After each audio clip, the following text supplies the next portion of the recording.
ಸರ್ಸು ಏನ್ ಮಾಡ್ತಿದ್ಯಾ? ಈ ತಾಳಿನ ನಿನ್ನ ಕೈಯಿಂದ ಮೈನಿಗೆ ಕಟ್ಟಿಸ್ಬೇಕು ಅಂತ ಆಸೆ ಇಟ್ಕೊಂಡಿದ್ದೆ.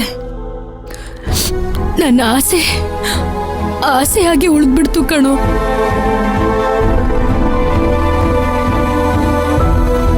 ನಿಮ್ ಆಸೆ ಈಡೇರಲ್ಲ ಅಂತ ನಿಮ್ಗೆ ಇವತ್ತು ಅರ್ಥ ಆಯ್ತು.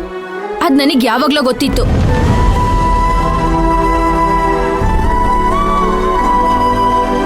ಈ ದಿನ ಮೊದ್ಲೇ ಬರುತ್ತೆ ಅಂತ ನನಗ್ ಗೊತ್ತಿತ್ತು. ನಾನ್ ಎಷ್ಟ್ ಹೇಳಿದ್ರು ನೀವು ನನ್ ಮಾತ ಕೇಳಲಿಲ್ಲ.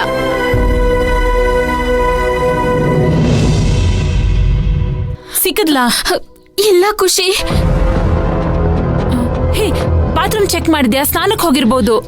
ನೋಡ್ದೆ, ಎಲ್ಲ ಕಡೆ ನೋಡ್ದೆ, ಅವಳೆಲ್ಲೂ ಕಾಣಿಸ್ತಿಲ್ಲ. ಅದು ಅಲ್ದೆ ರಾತ್ರಿ ಸರಿಯಾಗಿ ನಿದ್ದೆ ಮಾಡುದ್ಲೋ ಇಲ್ವೋ ಅದು ಗೊತ್ತಾಗ್ತಿಲ್ವೇ. ಅವಳೆಲ್ಲಿ ನಿದ್ದೆ ಮಾಡ್ತಾಳೆ?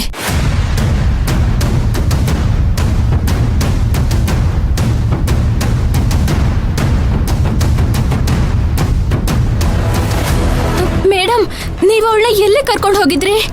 ರಾತ್ರಿ ಅವಳು ನಿದ್ದೆ ಮಾಡಿಲ್ಲ ಅಂತ ನೀವೇ ಹೇಗೆ ಹೇಳ್ತೀರಾ?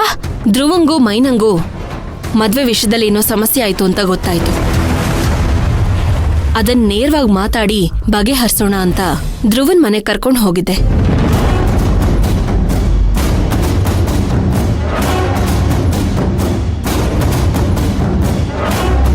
ನಾನು ಧ್ರುವ ಅವರಮ್ಮ ಮದ್ವೆಗೆ ಒಪ್ಸೋಕೆ ಎಷ್ಟೇ ಪ್ರಯತ್ನ ಪಟ್ರು ಮೈನಾ ಮಾತ್ರ ಮದ್ವೆಗೆ ಒಪ್ಕೊಳ್ಳೇ ಇಲ್ಲ.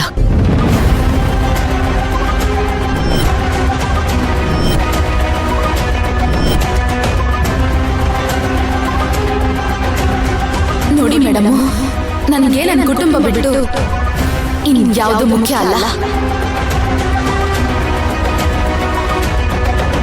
ನಿಮ್ಗೊಬ್ಬ ಹುಡುಗಿನ ನೀವೇ ಆರಿಸಿ ನಿಮ್ ಮಗನಿಗೆ ಮದುವೆ ಮಾಡ್ಬಿಡಿ. ನಿಮ್ ಮಗನ್ಗೆ ಬೇರೆ ಹುಡುಗಿ ನೋಡಿ ಮದುವೆ ಮಾಡಿ.